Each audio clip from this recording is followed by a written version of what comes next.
अभी सिसोदिया की जमानत के वक्त सबने पढ़ा होगा कि सुप्रीम कोर्ट ने क्या कहा था। माननीय रामगोपाल जी, रामगोपाल, अब मुझे एक मिनट बोल नहीं तो नहीं लेने नहीं, दीजिए। एक सेकंड। न्यायपालिका संसद के खिलाफ जा सकती है तो संसद के आचरण अंदर पर क्या कि टिप्पणी मैं नहीं हो सही बात सकती। नहीं कह सकता हूँ अपनी? ना, वो नहीं।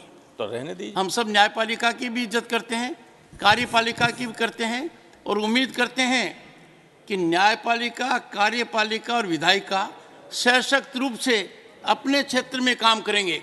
पर एक विशेष मामले को लेकर अगर करे तब तो ठीक। प्रोफेसर रामगोपाल यादव, ठाकुर साहब बैठ जाएं तब मैं बोल। sir, 5 minutes, but since time has been limited to 5:30, 4 minutes. धन्यवाद श्रीमान।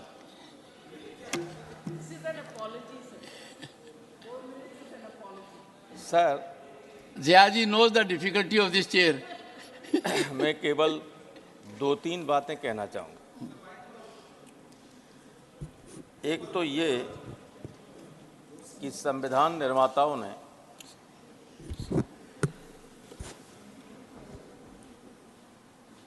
संविधान के माध्यम से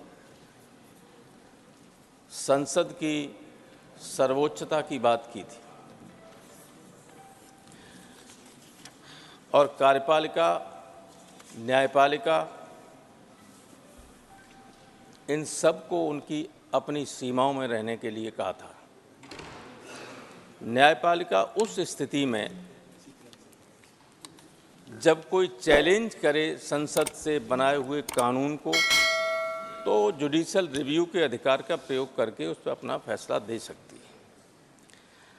लेकिन न्यायपालिका थर्ड चैम्बर का रूप नहीं ले सकती, जैसे कभी अमेरिका की संसद को कहा गया था।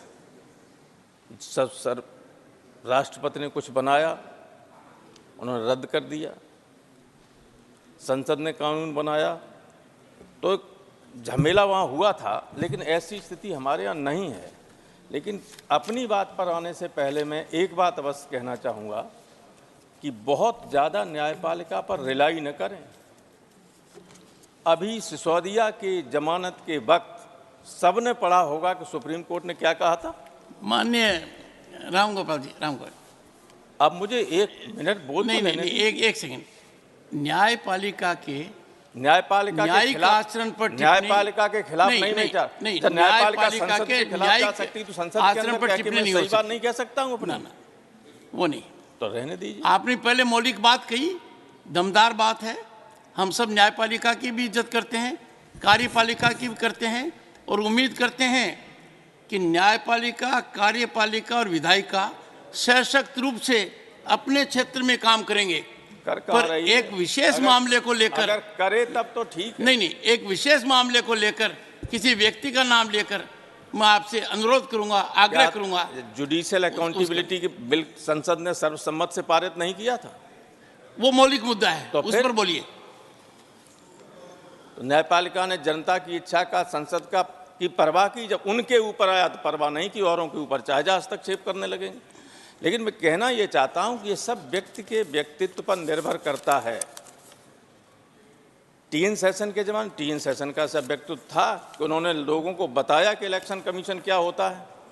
लेकिन अब इलेक्शन कमीशन ऐसा है कि सामने लोग टीवी पर देख रहे हैं कि पुलिस वोट नहीं दे रही है, पुलिस लोगों को मार रही है, रिप्रेजेंटेशन दे रहे हैं, लेकिन आंखें बंद किए हुए बैठे हुए हैं। तो अगर इस तरह के आपने देखा होगा, हम हर जगह देखा है सबने। मैं मिला जाके कमीशन से, कमीशन ने आंखें बंद किए रहे। इलेक्शन कमीशन की यही ड्यूटी नहीं होती सर। अभी वोट बढ़ रहा है, वोट कट रहा है, बूथ चेंज हो रहे हैं।